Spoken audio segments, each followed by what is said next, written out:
सूखी जाती मलिन लतिका जो धरा में पड़ी हो। यदि तुम्हें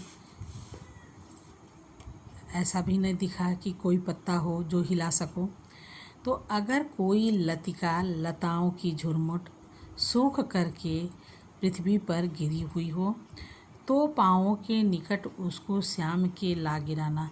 तो उसको तुम इतना कार्य करना कि उसको खींच कर ले आना और श्याम के पैरों के पास गिरा देना। यूँ सीधे से प्रकट करना प्रीति से वंचिता हो।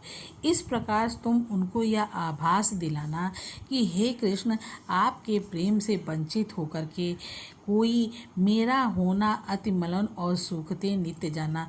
कोई नारी जो है वह इस प्रकार से मलिन होती जा रही है, सूखती जा रही है, यह आभास दिलाना। ठीक, कोई पत्ता नवल तरु का पीत जो हो रहा हो, ऐसा भी न हुआ तो फिर क्या तुम देखोगे कि कोई नया पत्ते तो पीले हो जाते हैं जब पुराने हो जाते हैं, लेकिन कोई नया पत्ता अगर वृक्ष का पीला हो रहा है तो प्यारे के दृढ़ युगल के सामने ला उसे ही धीरे धीरे सबल रखना और उन्हें यूँ बताना कि कोई पीला पत्ता उनके आँखों के सामने लाकर गिराना और धीरे धीरे उन्हें यह बताना कि कोई आपके वियोग में इसी पत्ते के समान पीला होती जा रही है। प्रोसिता सा हमारा, प्रोसिता मतलब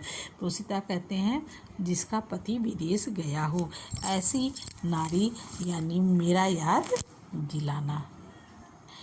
यों प्यारे को विदित करके सर्व मेरी व्यथाएं, इस प्रकार के सारी मेरी व्यथा जो है, जो जितना मैंने तुमसे बताया है, सारी व्यथा को उनको अवगत कराना। धीरे धीरे वहन करके पाँव की धूल हिलाना। इतना भी अगर तुम नहीं कर सकती तो बस इतना और कष्ट कर देना कि उनके पैर के नीचे की धूल जो है वह धीरे से तुम अपने साथ ले आना।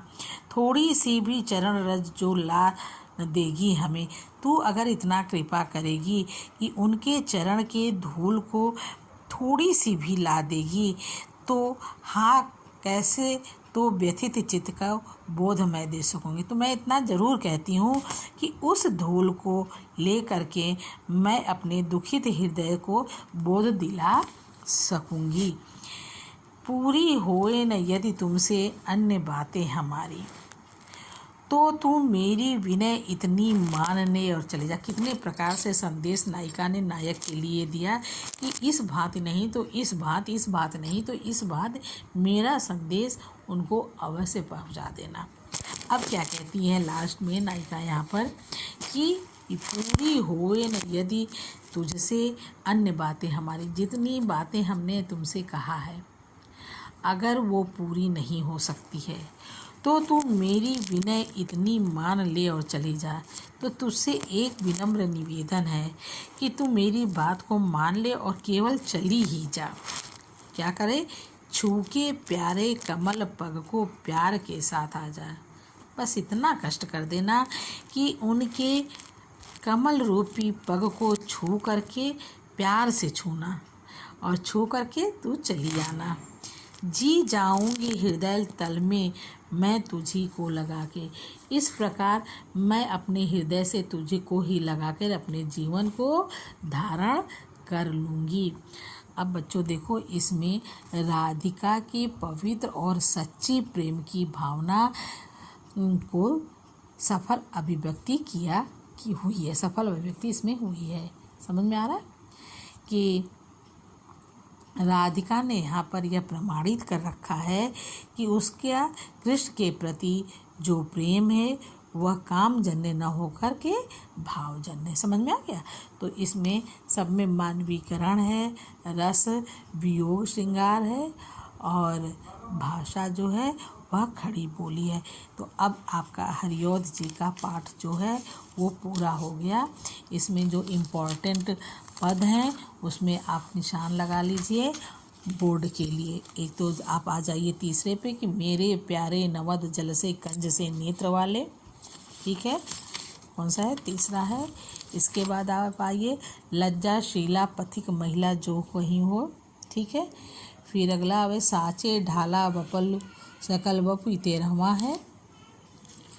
फिर आप आ जाइए यहाँ पर, सूखी जाती मलिन लतिका जो धरा पे पड़ी हो, ठीक है। अब इसमें आप जो में रेखांकित करिए।